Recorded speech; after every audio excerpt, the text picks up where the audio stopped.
Born in 1944 in Frankfurt, Mathias Spahlinger is one of the most prominent post-war German composers of his generation.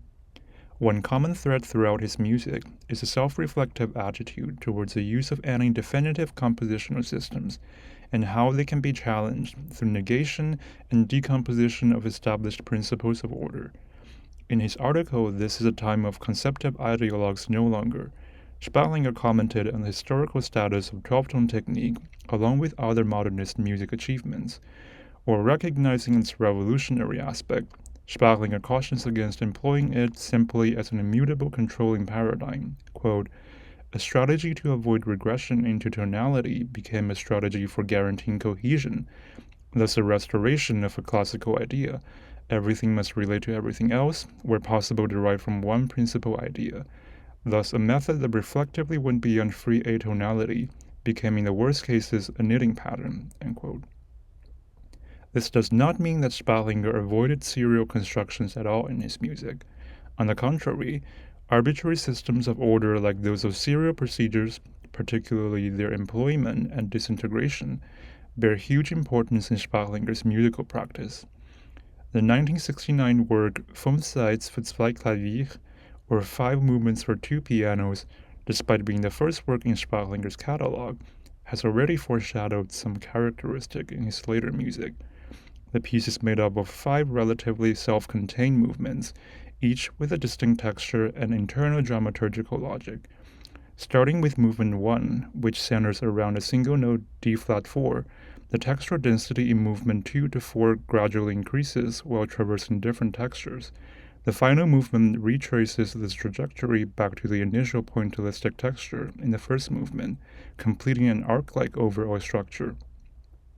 The current analysis focuses on the second movement, which gives an example of how a serial ordering system might be invoked and disintegrated in his music.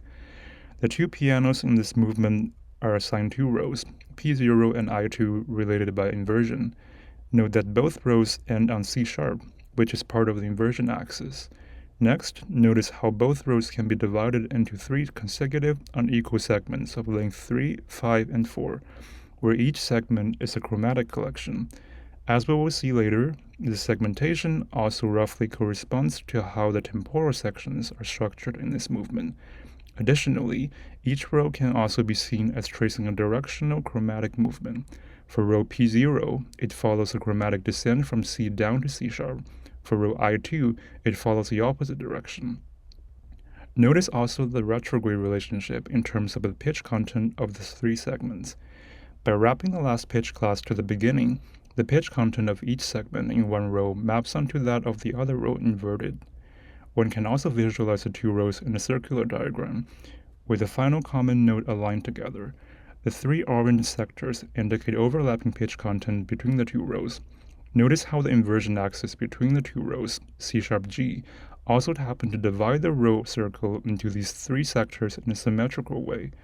As a link between movement 1 and 2, one might recall that C# is the only pitch used in movement 1, as described before.